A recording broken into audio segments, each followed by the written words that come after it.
Investment casting, also called lost wax casting, is a popular casting method with a long history.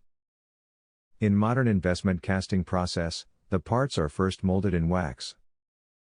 Then the wax parts are attached to feed runners.